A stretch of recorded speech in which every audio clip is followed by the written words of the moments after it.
welcome to Should I Buy This Game featuring Metro Runner. My name is Christine, and in this video I'll give you an overview of how the game is played and then share a few things we may like or dislike about the game to help you decide if you want to add Metro Runner to your collection. This is the game Metro Runner. And what's really cool about this game, even though I haven't actually tried it, is if you have a black light, supposedly it glows in the dark. Super cool. So anyway, I'm going to take you through the movements of what you do on each of the steps and how the game is played. I sort of set up for two-person, but we're only going to focus on the one person because we're not really playing the game. So to start, you want to put your person on the little skull face of the color in the zone you're in. I'm going to now look at our player board. So on our player board, we have these two elements that are locked that we're going to work to unlock. This tells you what you start with. So everyone starts with 3 cubes, but they'll all be different. You start with a little boost token.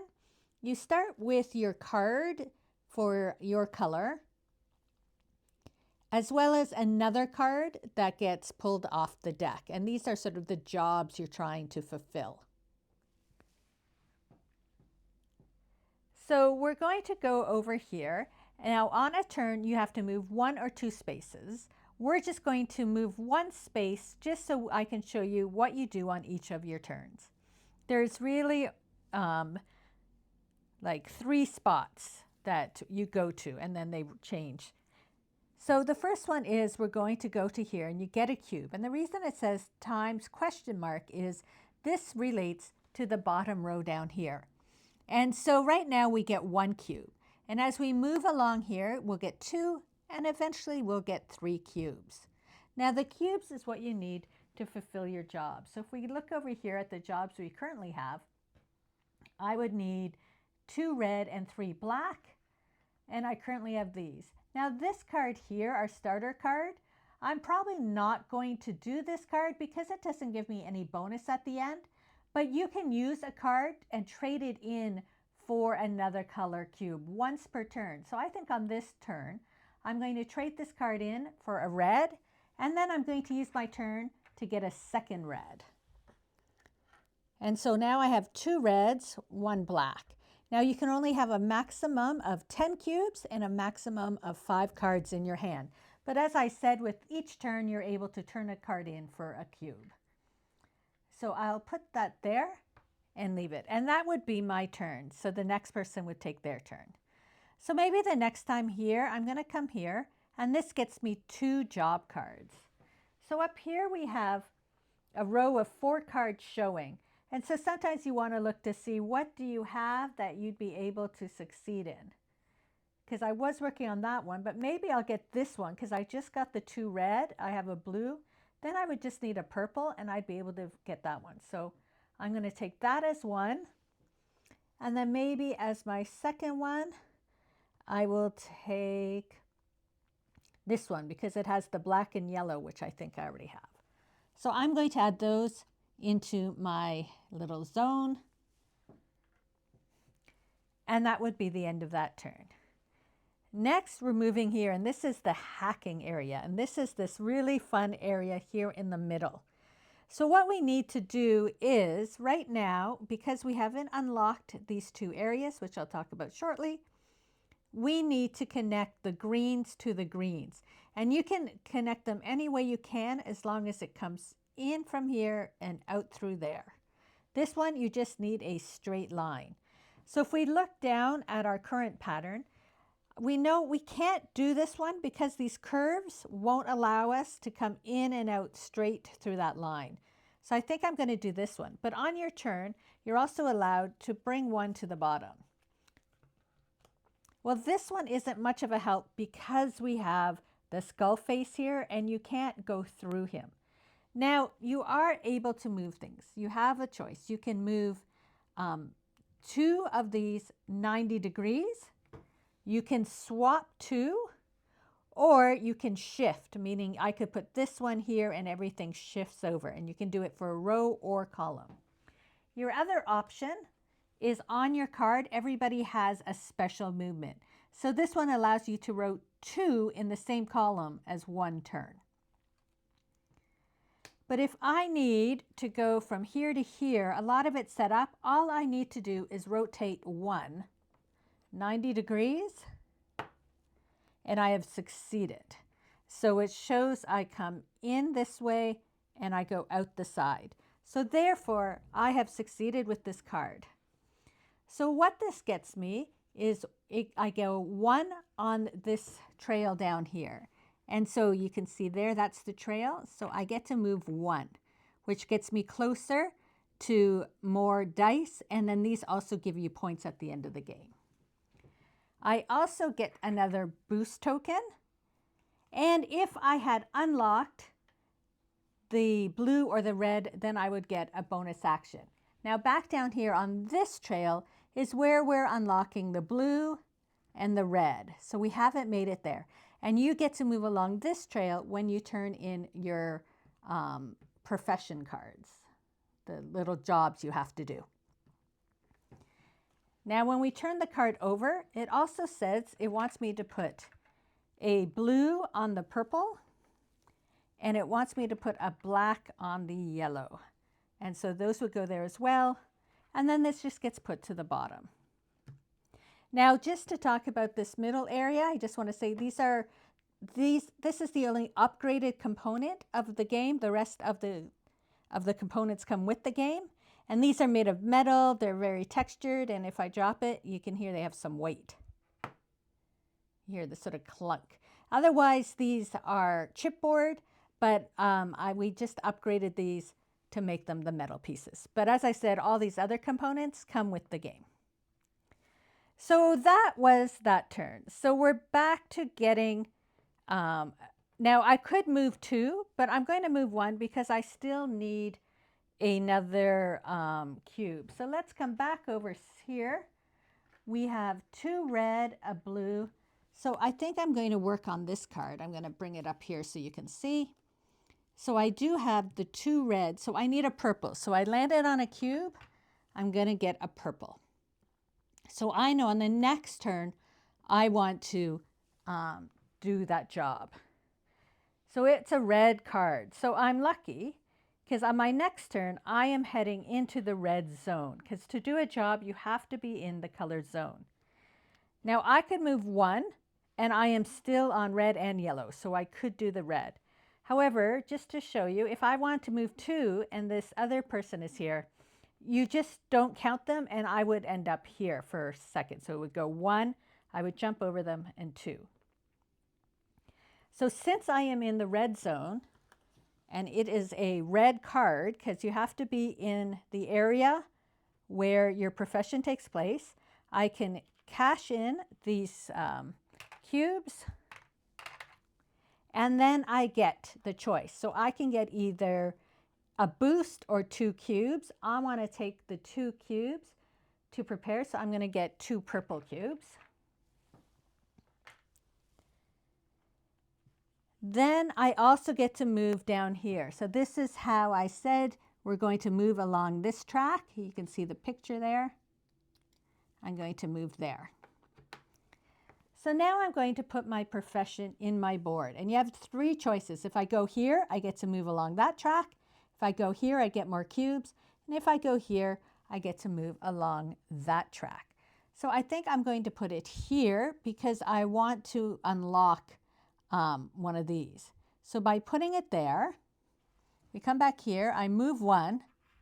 It allows me to unlock that. So now I can go here. So now when I do the hacking, I can try and succeed with the blue goal as well to get bonuses. And the other thing is, this was the first card placed, but in going forward, we have to look here. Now these get randomly placed. So if you have succeeded all 3 of these in one slot, you will get bonus points at the end of the game. So if I do a black one, I want to put it with the red. Or if I do purple or yellow, I could work towards that, and I want to put it in the same column. So all 2 or 3 jobs have to be in the same column to get these bonuses. So say the next person goes and it's our turn again. If we come back over here, I actually have another job I can fulfill. I have enough cubes to do that job. But it is in purple. Oh, I'm actually beside purple again. Now, that is great. I can go here in the purple and I can trade these cubes in. So again, I could get 2 cubes or a boost. I'm going to go for 2 cubes. I'm going to go for 2 black cubes. And I can move again along that same track. So now when I'm putting the purple in, I have this one here, the red, the purple, and the yellow. So I can put this under that card.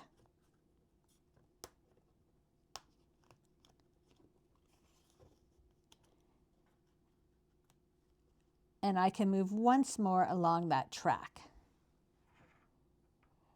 So I just want to show you this, that going forward, I now have these bonuses. So I just have to look up that bonus. That's, of course, the one bonus I don't know. I know all the other bonuses. So this bonus is when paying a resource cost, the player may pay one of the depicted cubes in place of another cube. So if I needed a yellow cube, but I had a red, I could use a red cube instead, or I could use a purple cube instead. And these will be ongoing. And there's different bonuses that you can get, such as this one allows you to pay 1 less black cube. So there's a few that you can get.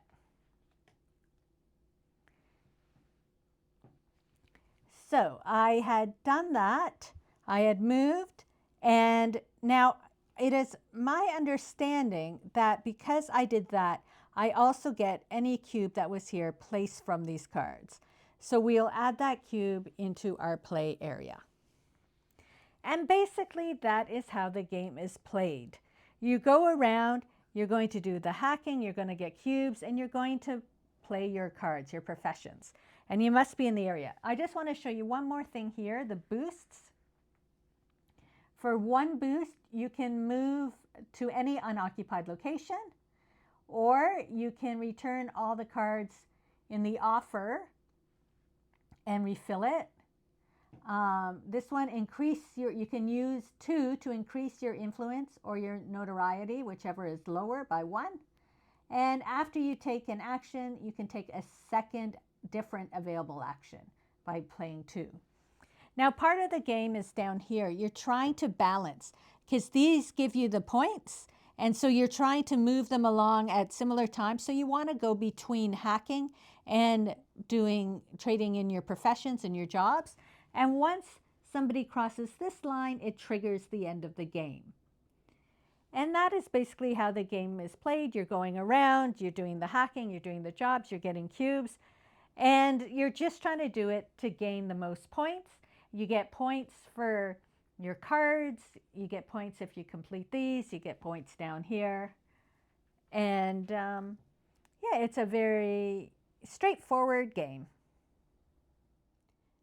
I just want to mention the brute force tokens. You can get these when you're trading in professions or doing different cards.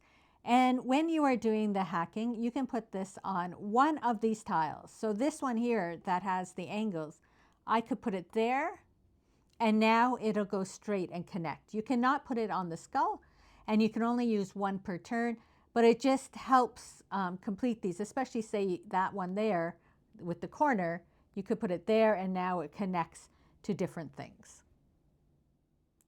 There is a solo mode with the game, and during the solo mode, you would take your turn as you would normally take your turn, and then you would use one of these cards. So the first card tells you where to place the tokens. So there's these 2 tokens. So this one, the grayish one, wants to go in front, and the gold wants to be 2 behind. So I've placed my tokens. Then we have to look down at the bottom row here. And where are we in comparison to the players? So we are to the right. So we're going to follow these actions here. So the first action is to move this card to the bottom. And then it is to swap 2 tiles. So we are swapping these 2 tiles.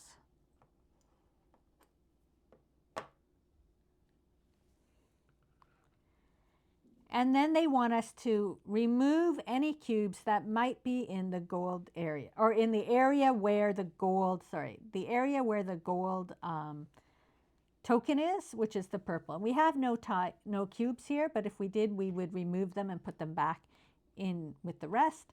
And finally, we want to move 2 along the bottom. So it would now be here. Now, if I had been left of the token, then I would have removed one of the profession cards. I would have removed all the cubes from where the gray token was on the board, and then I would have moved 1 on the upper level of the track. Overall, we really enjoyed playing Metro Runner. And this main part here, the game part, is what sort of sold me on the game. I love to have a game within the game of having different cards pop up and finding how can I connect the puzzle of this. I just find that really interesting and fun. The other thing I like is just the strategy, because you're trying to balance how much time you spend hacking, how many professions you're trading in, because down at the bottom, you want your 2 rows to sort of come along at the same speed, because if one is way here, if you just focus on one and there, you're not going to get as many points. So you want them both moving up. The bottom row gets you more points than the top row. But in the end, you're sort of trying to balance it because you want both to be moving up at the same speed. It's also the strategy with the professions. When you only have a couple, that's fine. You put them where you want. But now I might be searching for that yellow card because I want to complete a row. Or you only have 3 rows, but there's 4 different components. So once you get a few more professions, you're trying to figure out I want a specific card, is it showing here?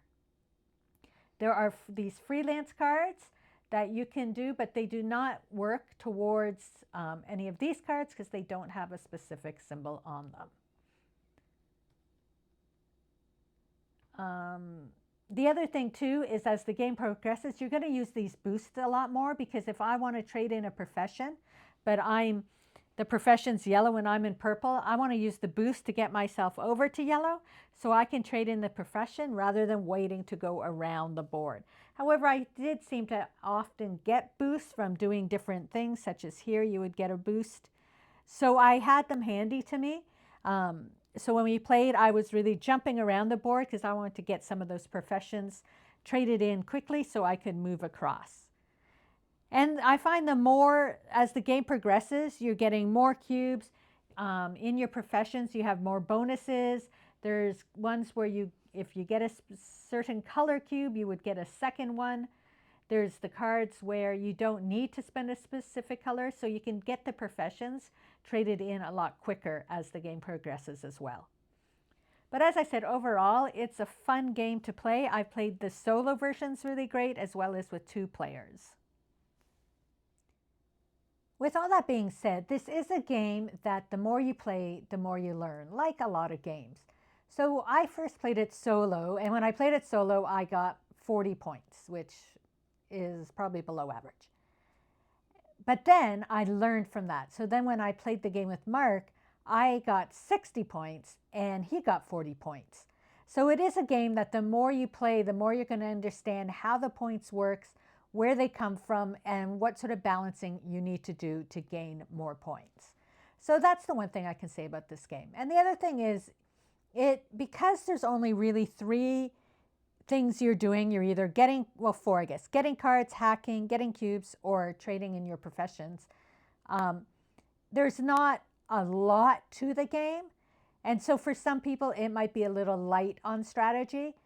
But we just find that we like a variety of games, because some days we just want to play a lighter game versus something that's really heavy that's going to, kill our brain after having a day of killing our brain. So that's the one thing. If you're looking for a game that's maybe a little heavier on the strategy, this might not be for you. But we really enjoyed playing the game. And as I said, the more you play it, the more you learn. And there is a lot of replayability because, for example, here, these change out every time. You never know with the hacking how that's going to be placed, and you have to think about how can you change out those pieces to make it work for you for the one you're currently doing. So overall, as I said, we did enjoy this game. So let me know if you've played Metro Runner and what you think of the game.